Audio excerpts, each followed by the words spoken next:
Eu preciso que você abra a sua Bíblia no segundo livro do profeta Samuel.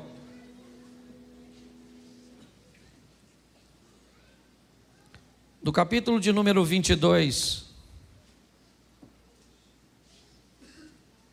A partir do verso de número 17.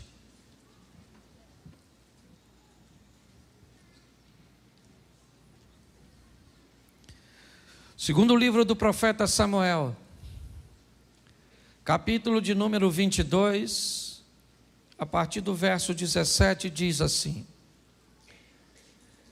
Desde o alto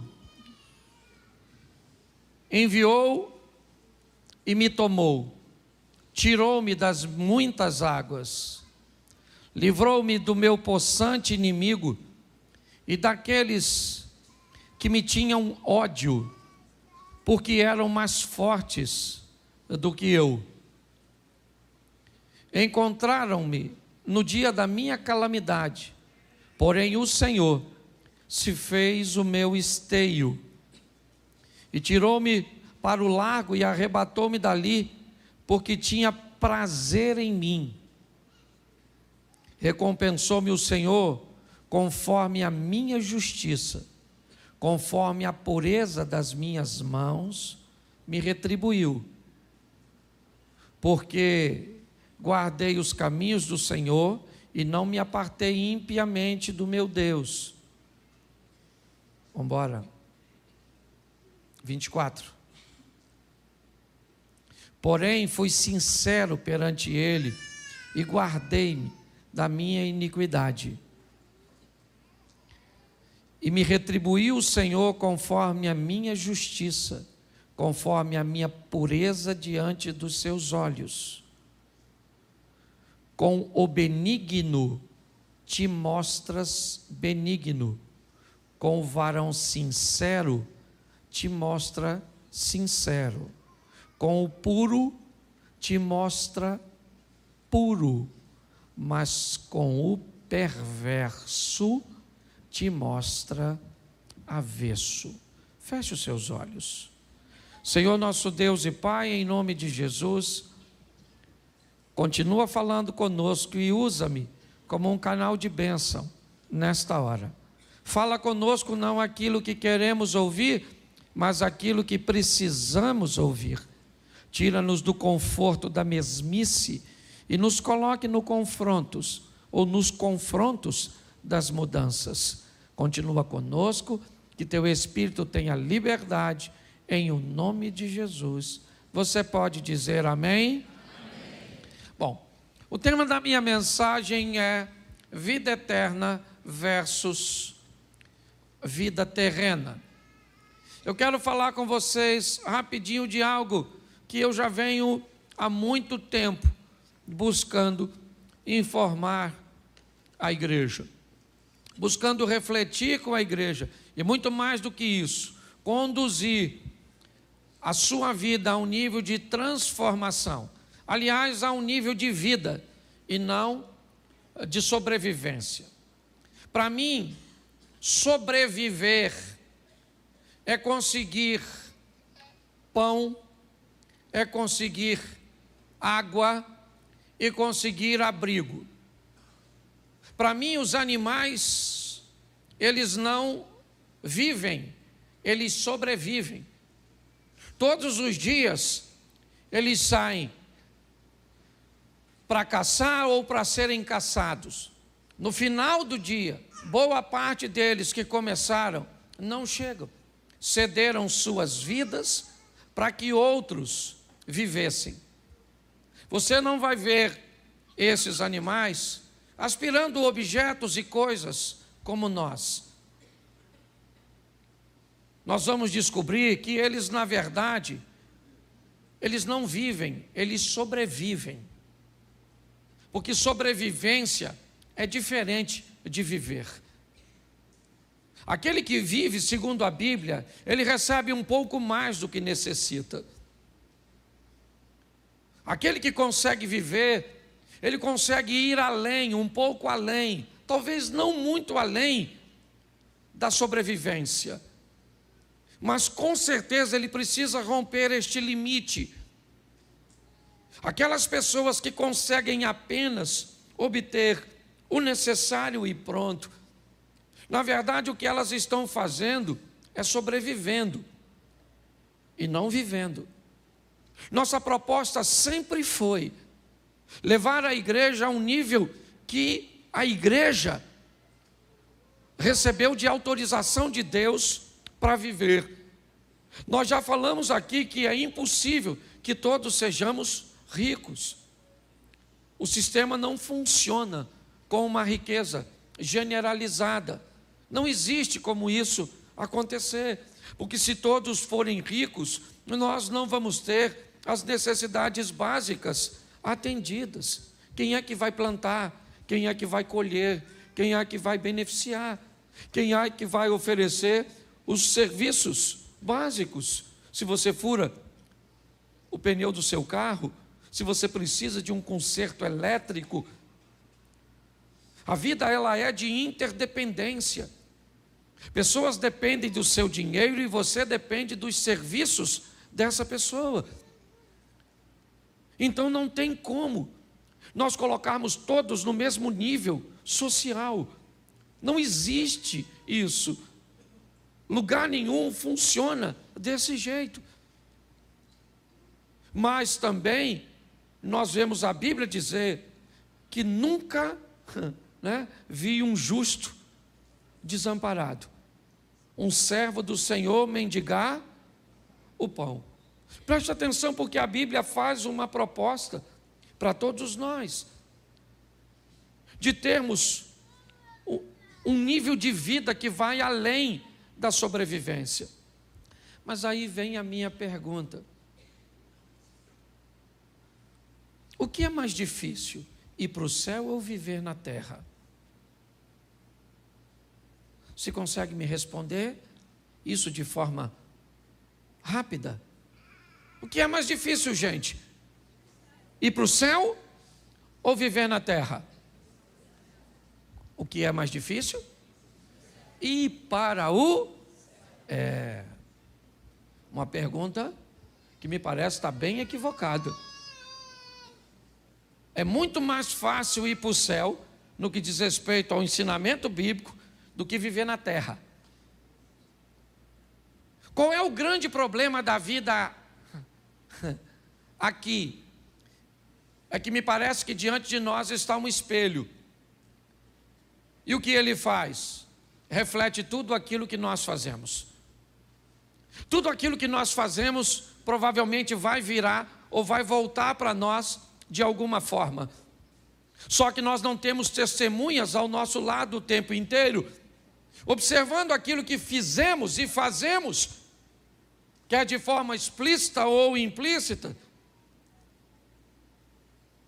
Mas a verdade é que o texto que nós lemos, e eu já vou mostrar ele para vocês, fala de um camarada que não tinha problema com os céus.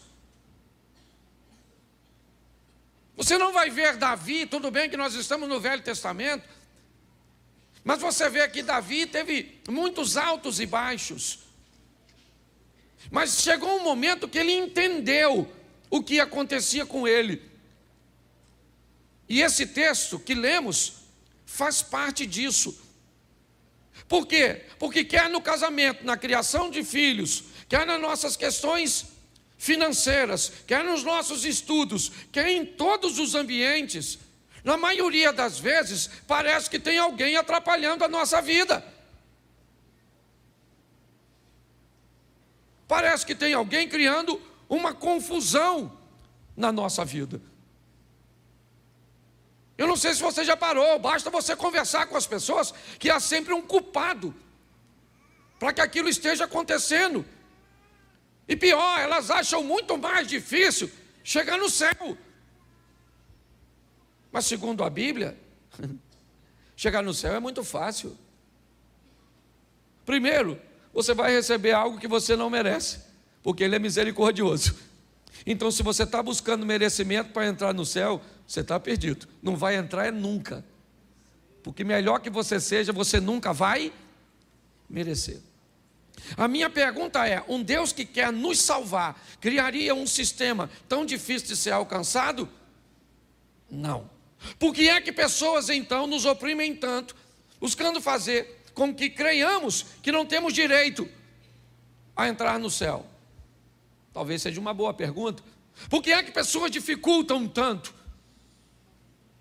estabelecendo condições que a Bíblia nunca falou que era necessária para entrar no reino de Deus?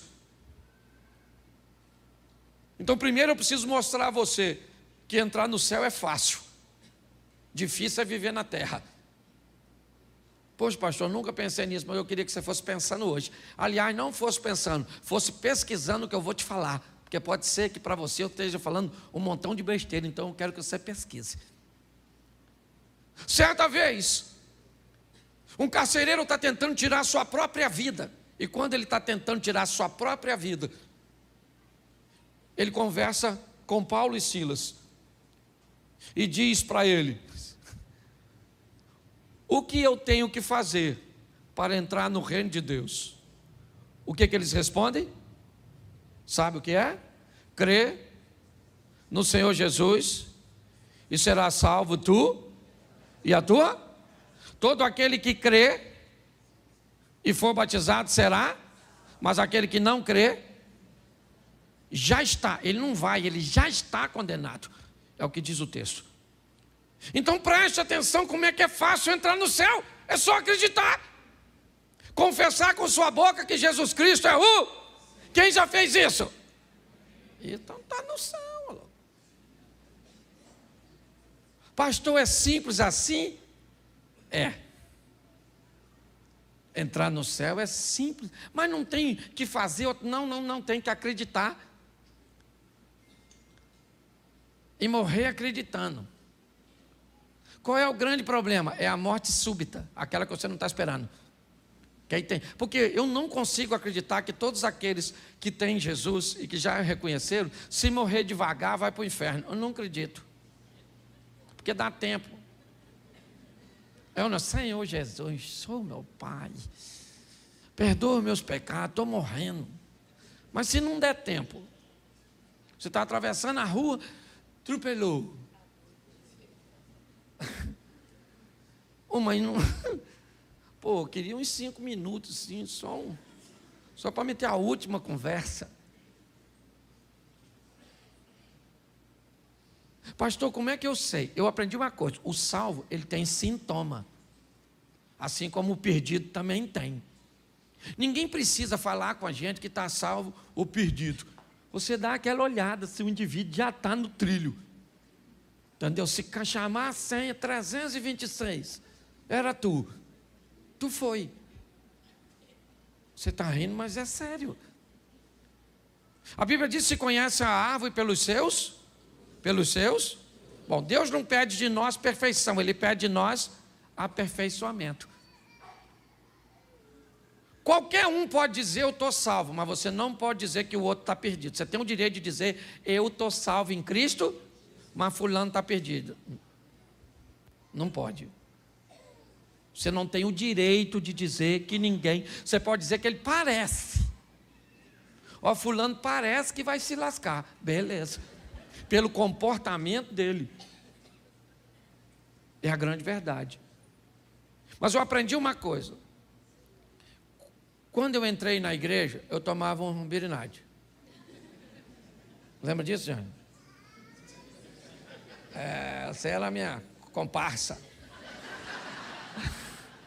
Tomávamos grau, gostava de tomar. Aliás, eu parei de beber, hoje não gosto de nada de bebida, porque minha família toda tem problema no DNA da família. Não, a quantidade, você sabe, conhece? Não, você conhece minha família. É só você falar de um pecador que ele já fica... Mas sabe, perdi uns 3 ou 4 primos, tios, certo? 2 irmãos, por causa da... Então eu não gosto, esse negócio de bebida não gosto. Mas quando eu me converti, eu tomava uns negócios assim ainda. Às vezes ficava meio alto, assim. Crente em Cristo Jesus, louvado seja Deus. Eu falava palavrão, você falava também? Não, que ninguém falava. Isso aqui eu acho que eu vim pregar no céu, na verdade. Deixa eu ver se eu morri. Eu acho que... Não, eu tinha um montão de coisas que eu não consegui me libertar. simultaneamente ou instantaneamente. Aceitei Jesus, alguém falou, agora você é santo. Fui para casa caçar o santo. Achei na fotinha, no crucifixo, mas estava ruim de achar em mim. E até hoje eu ainda procurando. Não com tanta diligência quanto antes.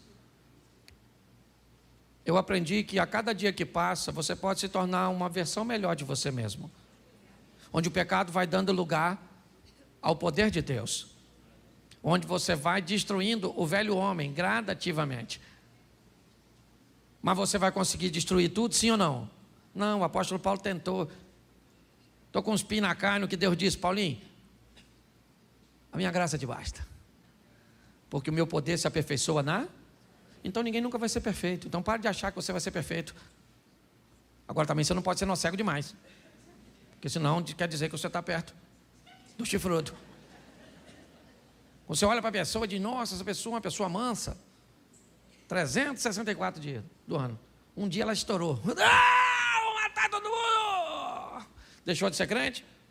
Não, só mostrou que não é perfeito. Entendeu? Lá uma vez ou outra você tem uma vontadezinha esquisita.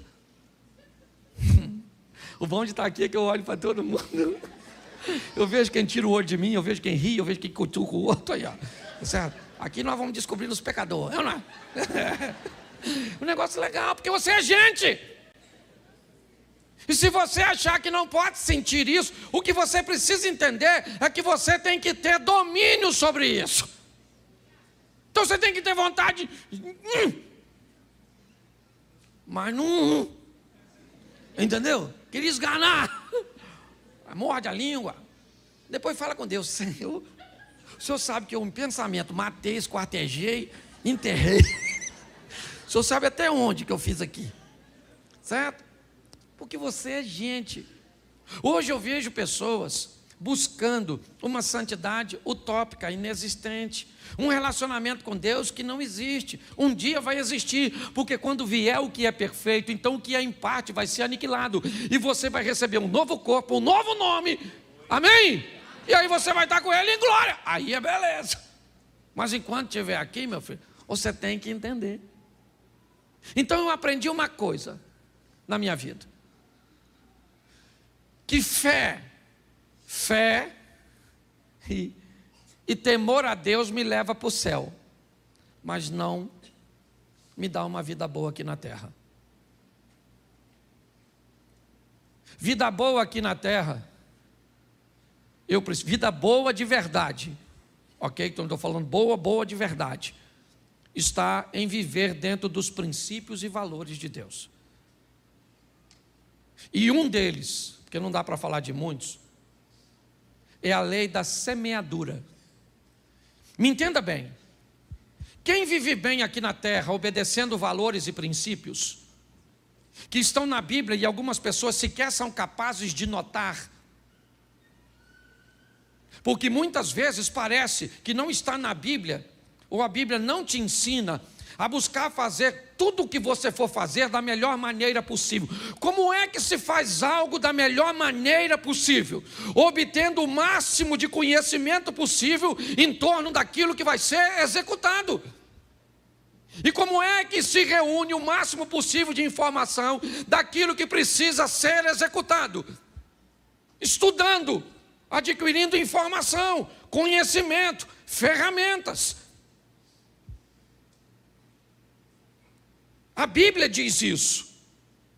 Porém, quando você vê alguém que não frequenta a igreja, mas que buscou o máximo de informação daquilo que vai executar, executa aquilo com maestria, é alguém que aprendeu a fazer aquilo que veio à sua mão da melhor maneira possível, tem sucesso. Mas não faz sentido, porque o cara está num ambiente idólatra. E eu estou num ambiente religioso, crendo no Deus Todo-Poderoso e com fé em Cristo. Isso vai fazer você ir para o céu, não viver bem aqui na terra. Isso também não significa que esse que cumpriu os princípios sem fé vai para o céu. São duas coisas distintas. Aliás, a Bíblia sempre fez essa distinção: vida terrena, vida eterna. Você vê que o salmista tem uma crise muito grande quando ele olha para um ímpio prosperando. O que nós temos que entender é a maturidade, ou ter a maturidade para entender que os princípios e valores, quando são obedecidos, me traz uma prosperidade terrena. Que a fé e o temor a Deus me levam para o céu. E se eu quero viver o que a Bíblia me oferece como proposta, eu tenho que unir as duas coisas. Viver uma vida excelente aqui na terra e depois ir para o céu. O salmista, aqui Davi, mas não no Salmo, no livro do profeta Samuel, eu quero só voltar lá e ler, e eu vou terminar com vocês. Bota o 17 de novo. É isso, começamos? Não, foi no 18. Isso. Preste atenção no que ele está dizendo. Livrou-me do meu possante inimigo e daqueles que me tinham ódio, porque eram mais fortes do que eu. Preste atenção, deixa aí só um minutinho. Davi enfrentou muitos inimigos, sim ou não? E muitos desses inimigos ele enfrentou porque era valente, porque tinha gente valente do seu lado, porque tinha armas necessárias, estratégia necessária, sim ou não? Então ele não precisava de Deus.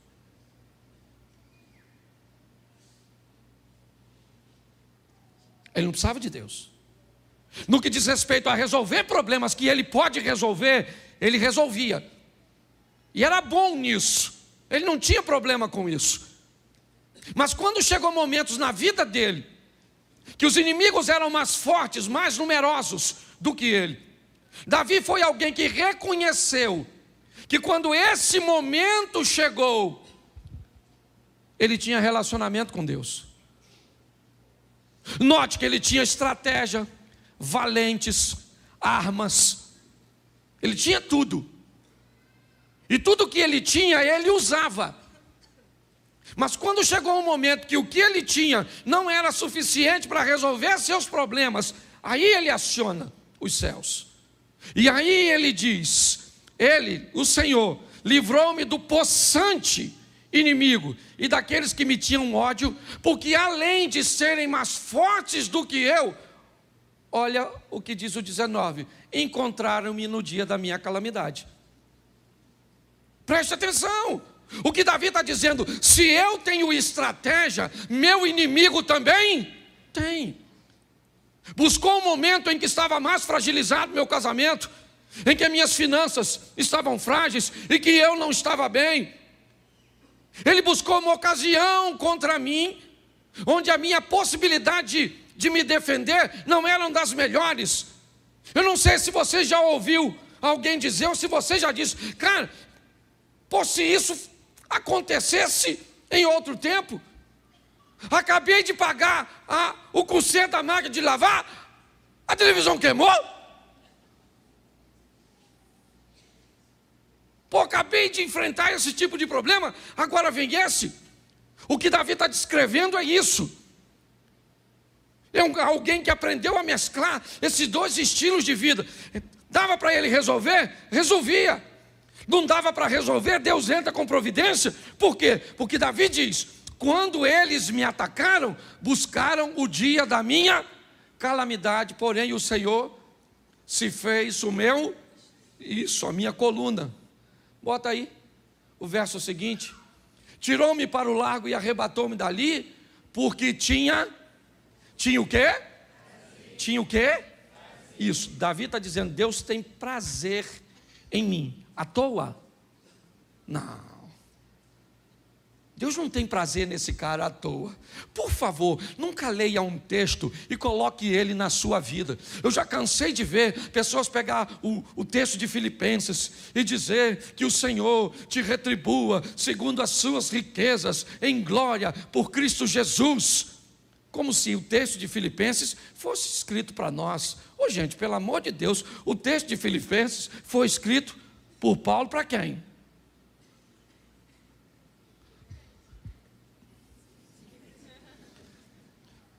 texto dos Filipenses foi escrito pelo apóstolo Paulo para quem? Para quem? Isso, deixa eu ajudar. Para os Filipenses. O texto que Paulo escreveu nos Filipenses é para os Filipenses. É para mim? É para você? É para quem? Pode ser meu? Pode ser meu? Pode ser seu? Se você fizer o quê? O mesmo que os filipenses fizeram. O grande problema é que a gente pega o texto sem fazer nada e já pega o texto e coloca na nossa vida. Como se fosse uma mágicazinha. Não. O que ele está dizendo é que Deus tem prazer em mim. Será que a gente consegue encontrar o motivo disso? Vamos lá. Aliás, por que ele acha isso? Vamos dar uma olhadinha. Recompensou-me o Senhor conforme a minha... Opa! Espera aí. O que é recompensa? É aquilo que eu recebo. O que eu estou recebendo de Deus? Justiça. O que é que eu estou mandando para Deus? Justiça. O que Davi está dizendo é que eu estou vivendo debaixo da lei da semeadura. Enquanto ele semeou coisas boas, ele está colhendo coisas boas. O dia que ele semeou coisas más, Natan bateu na porta dele e disse: meu irmão, hoje a notícia não é boa, porque eu vou te tratar de acordo com a sua justiça. Mas quão injustiçado nós somos, né, gente? É muito injusto. A vida é muito injusta para você, porque você trata o seu marido da melhor maneira possível e ele não é bom para você. Você trata a sua esposa da melhor maneira possível. Você trata a sua vida profissional da melhor maneira possível e ela te retribui de forma ruim. Você trata seus estudos da melhor maneira possível, mas as notas nunca são boas. Você trata seu corpo de qualquer maneira e a saúde você sempre espera que seja boa. Preste atenção no que Davi está dizendo. O Senhor me tratou conforme a minha justiça. Eu estou recebendo de Deus exatamente o que eu estou mandando para lá, porque é lei de semeadura. Aquilo que eu semear, isso também eu vou. Isso. Será que isso não explica o texto anterior? Volta para mim no 20. O Senhor e tirou-me para o lago e arrebatou-me dali, porque tinha prazer em mim. Eu já vi Davi dizer que queria morrer, porque Deus virou para ele as costas. Sim ou não? Mas ele está dizendo que Deus tinha prazer nele. Mas naquela ocasião ele disse que Deus virou as costas para ele. O que Davi aprendeu a duras penas é que na verdade Deus tratava ele de acordo com como ele se tratava. Fora as crises e as dificuldades dos ensinamentos, que elas também existem, mas são pontuais. Elas não são regras contínuas. Quando nós olhamos para isso, volta para o 21, o que ele está dizendo, o Senhor, recompensou-me o Senhor conforme a pureza das minhas, Ele me retribuiu. Davi só está dizendo isso, gente. Eu não estou recebendo da vida nada mais, nada menos que eu não esteja mandando para ela. Nós queremos da vida o mesmo que a vida quer de nós. Decisões assertivas. A vida não age. Não há possibilidade na vida em agir. A vida só reage. Todas as vezes, isso é lei da física, toda ação causa uma reação.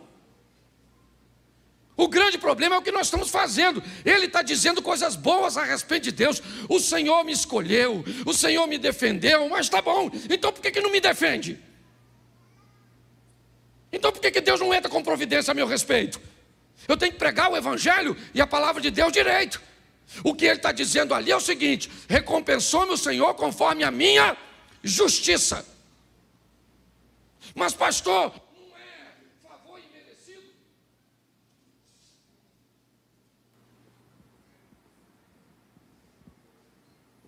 Obrigado.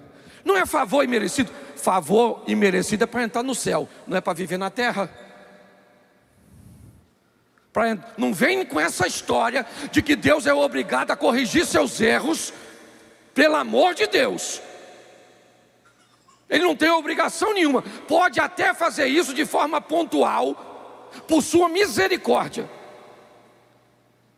Mas o que Ele criou foi: plantou, colheu. Plantou, colheu. Coisas boas ou ruins. E diga-se de passagem, ninguém planta para colher na mesma proporção. Quer para o bem, quer para o mal. Por isso que na hora de retornar, retorna muito mais pesado, se o plantio for negativo. Davi está descrevendo isso.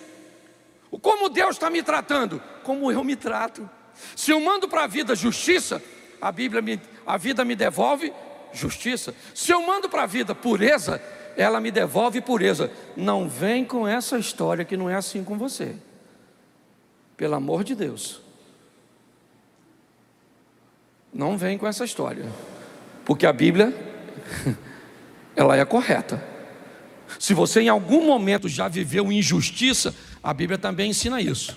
Mas chama você de bem-aventurado quando você for perseguido, injustiçado por amor ao nome dele. Agora, se você é perseguido ou injustiçado por suas decisões, pare de dizer que Deus vai punir as pessoas que estão te perseguindo.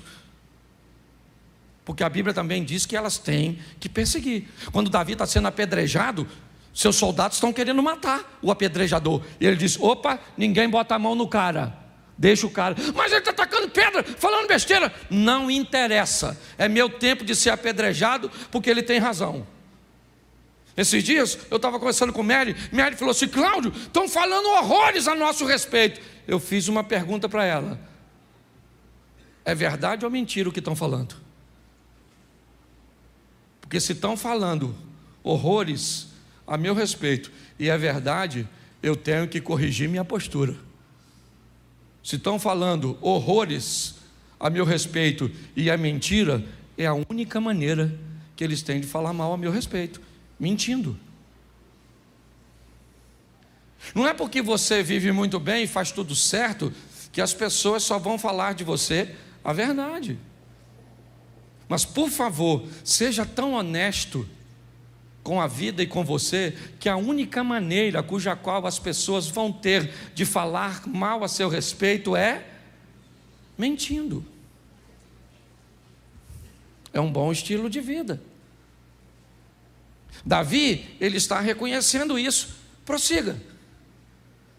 Vamos lá, bota o 22 para a gente adiantar. Porque guardei os caminhos do Senhor e não me apartei impiamente do meu Deus. Vamos lá. Coloca aí o próximo. Me ajuda aí, irmão. Não, 24. Ah, não, perdão. Eu que? Tá joia. Porque todos os seus juízes estavam diante de... Isso aqui eu gosto também. E dos seus estatutos não? Não? Davi está dizendo que todos os juízes estavam diante onde? Olhando para a vida dele? Sim ou não? Não, todos os juízes dele estavam onde? Você não precisa de ninguém para te condenar. Você já esconde por quê? Porque o juiz diz para esconder. Então quando você vai ver, você vai ver. Você responde, apaga. Você vê escondido. Tem uma senha criptografada. Certo? Esse dia eu vi um post que eu achei o maior barato. Um cara simbolizando a morte para o outro na rua e diz: aí, amigo, você deixou seu telefone em casa aberto. Sua mulher viu tudo. Quer ir para casa ou quer ir comigo, já para adiantar? Você está rindo, mas é sério. Os juízes estão aqui, sim ou não? Sim ou não? Está aqui, ó. Bem aqui. Quando você vai fazer, tem alguém dentro de tu que fala.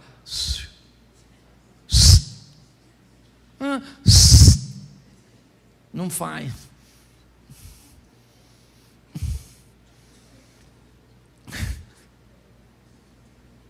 Não faz.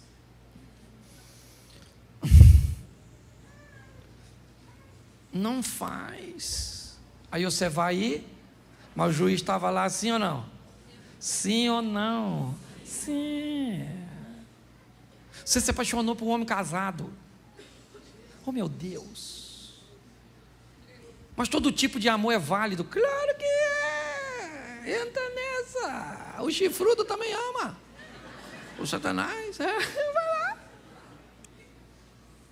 Você está rindo, mas é sério. Davi está dizendo, os juízos estavam diante de mim e de seus estatutos não, todo mundo que vai pecar, peca sabendo, sim ou não? Sim ou não? Sim. Isso. Dá quase um comboio para o inferno. Certo? Vamos lá, porque eu não posso demorar muito, já estou quase acabando. Aliás, o tempo já estourou. Coloca, porém, fui sincero perante isso. Repita comigo, quem fala de fraqueza não fala de fracasso. Pensa num troço que a fraqueza odeia. Sabe o que é? Compartilhamento. O poder da fraqueza, ela diminui, mas de uma forma muito intensa, desde que você compartilhe. Não dá para compartilhar com qualquer um, diga de passagem, né? Pelo amor de Deus, não sai abrindo. Chega aqui dentro da igreja e acha o primeiro.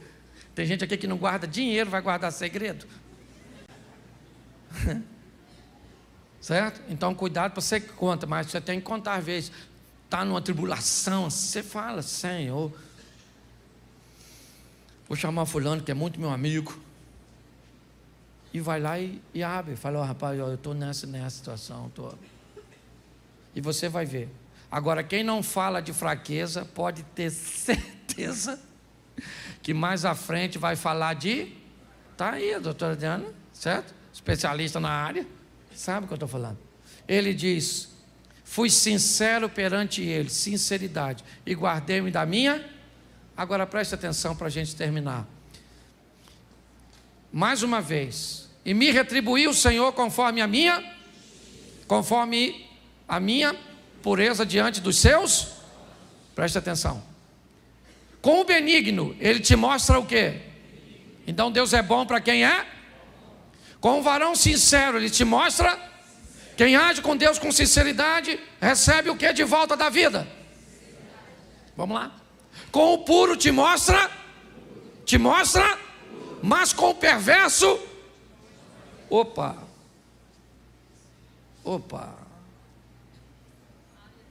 justo, sincero, puro, benigno,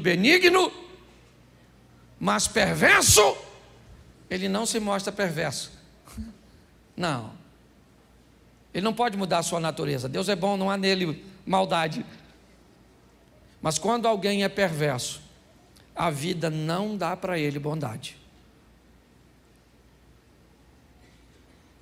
Preste atenção.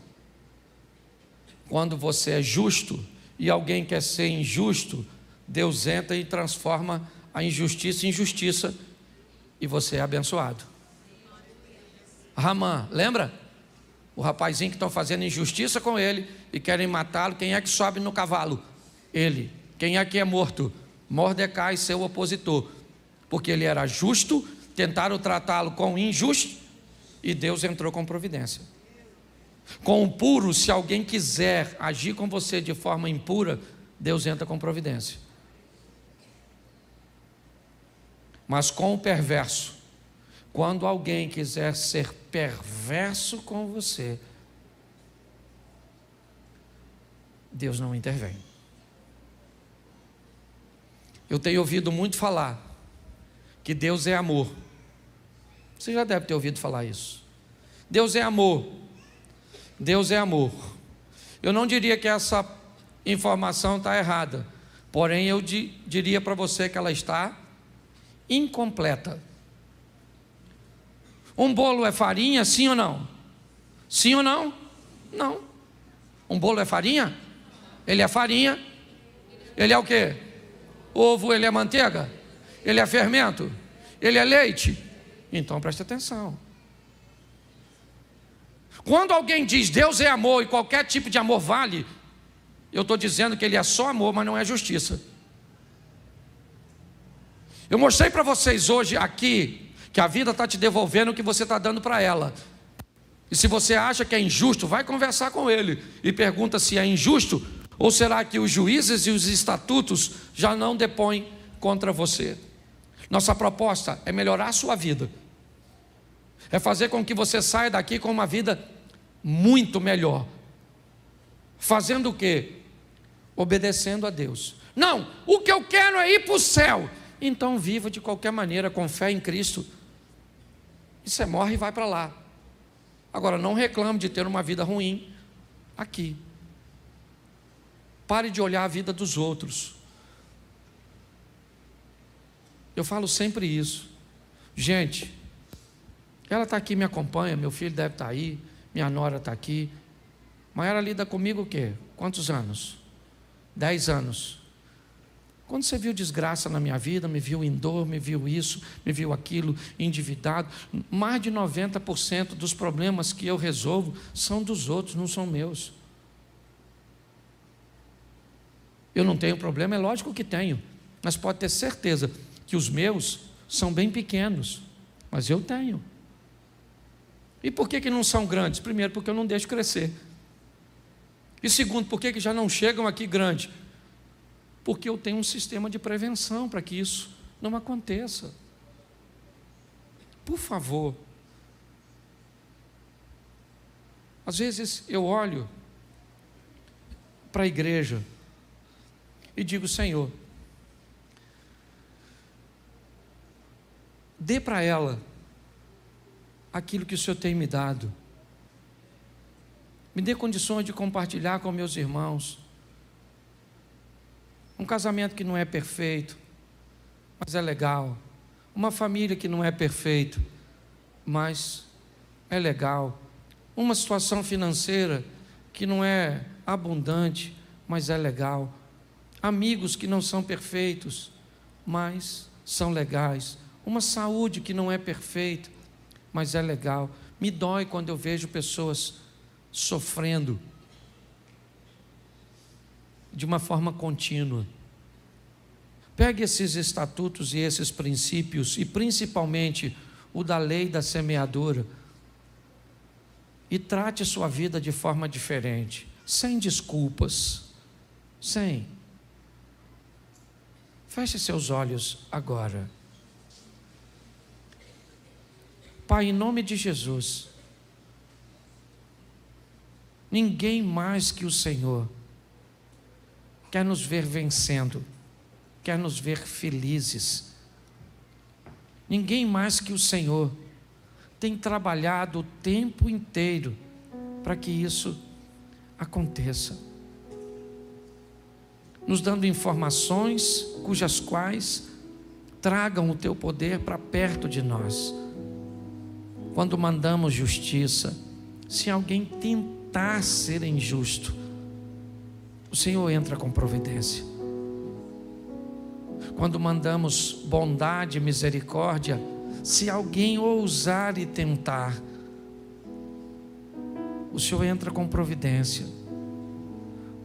O Senhor é aquele que entra na fornalha, na cova dos leões, que abre o mar, rio, que entra na prisão, que traz um terremoto. Mas o Senhor também é aquele que permite que os leões devorem antes mesmo de tocarem o solo. O Senhor também é capaz de fazer com que o fogo que não matou uns consuma outros. A água que não afogou um afogue outros. O fogo que consumiu aqueles homens cujo Elias profetizou. Pai, em nome de Jesus, temos o tempo inteiro informações que sempre vai existir 2 grupos, e nós queremos estar ao lado daqueles que agem com justiça, com benignidade, com pureza. Abençoa a tua igreja, Pai. Abençoa o teu povo, nos dando muito mais do que sobrevivência, mas nos dando vida. Leva o teu povo guardado por tuas mãos poderosas. Que o grande amor de Deus, nosso Pai, a graça de nosso Senhor e Salvador Jesus Cristo e as doces consolações do Santo Espírito de Deus seja para com todo o povo do Senhor, e todos digam: que Deus abençoe.